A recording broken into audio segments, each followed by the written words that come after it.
We have the questions. Let me try one particular one that I think could resonate with people, and then we'll open it up for questions to the audience. But you touched on electronic waste, which strikes me.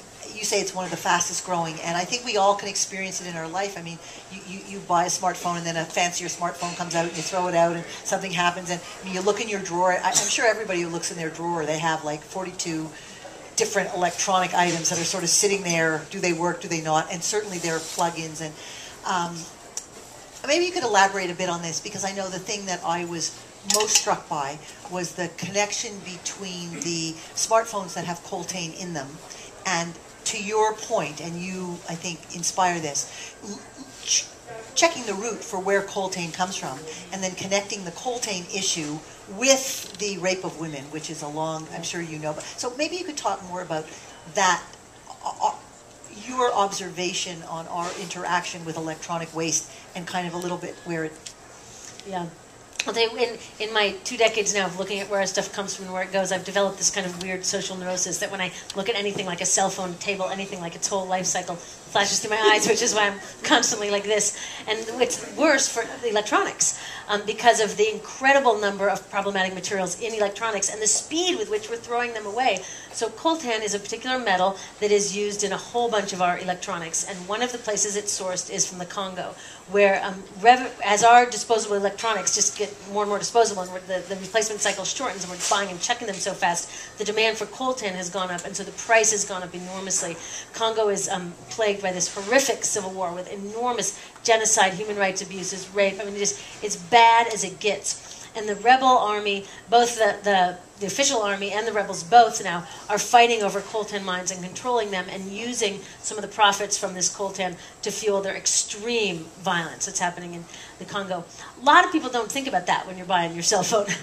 If you have the neurosis like I do, you do think about that. One of the reasons I wrote the book is I wanted more people to think about this kind of stuff, because I feel like if the more that people are aware of the energy, the materials, the effort, the water, the resources that goes into making their stuff, the more we're aware of that, the more we can just sort of pause before we just chuck it and replace something so quickly. Because if you really think about the overall impacts of that thing, it's not really worth it to just keep buying like this. So that's why I talked about coltan in there. It's just one of the most extreme examples, but there's lots of other examples with electronics of the toxic chemicals that are in them, the water that's used, the energy that's used in the production, as well as the disposal. So I just wanted to give us reason to pause. Some people have actually said, I'm anti-stuff, and it's the opposite. I'm actually pro-stuff, in that I want us to have more appreciation and more reverence for our stuff. So when I look at my cell phone, I think, somebody in the Congo may have lost a limb because of this. I'm not going to just chuck it and buy another one just because now it comes out in shiny pink or has a 3D camera or something. So we just need to slow down. A lot of the companies are making progress on the quality of what we use. Like, we have two problems with our stuff. The quality, we're using too toxic stuff. But the quantity, we're using too much stuff. And so we can force the companies to improve the quality, to phase out the toxic chemicals, the persistent organic pollutants, the heavy metals. But we also have to do our part on reducing the quantity of how much we use, of just slowing down that mindless buying and chucking that we're also stuck on. I could go on asking these questions endlessly, but I don't want to be. I don't want to hog you here, because this is a sort of a collegial kind of event that we usually put on here at Indigo. So, questions? Yes. I actually have two questions. With the microphone. Oh, we've got one. Yeah. Can you introduce yourself? Sure. Thanks. Hi, so my name's Heather Reisman. I'm from Toronto here, although I'm studying in England right now. Could you just stand up so we can Sure. hear? So, I have two questions actually, one for Annie and one for you, Ms. Reisman, Okay. if that's all right. So the first question is, I worked as a citizen in citizen politics, sort of engagement with garbage politics here in Toronto for a number of years.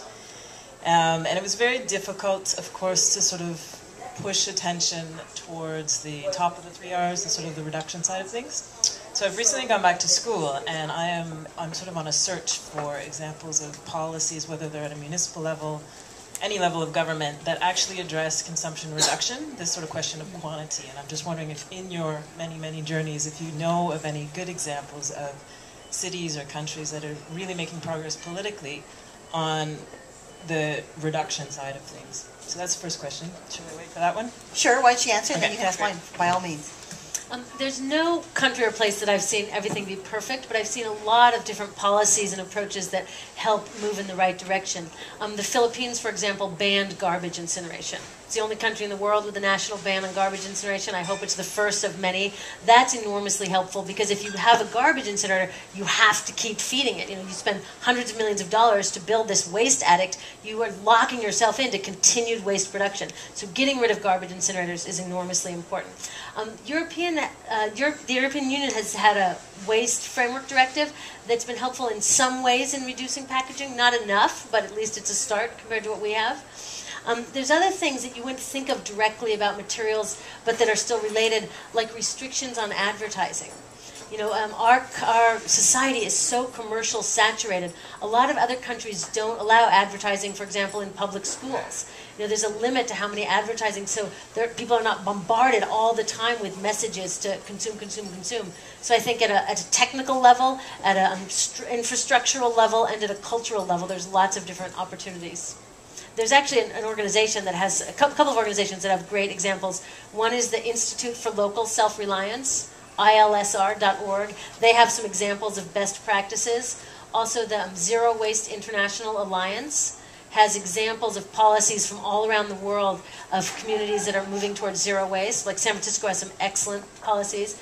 And also there's an organization that has a representative here, Clean Production Action. Bev, if you just raise your hand.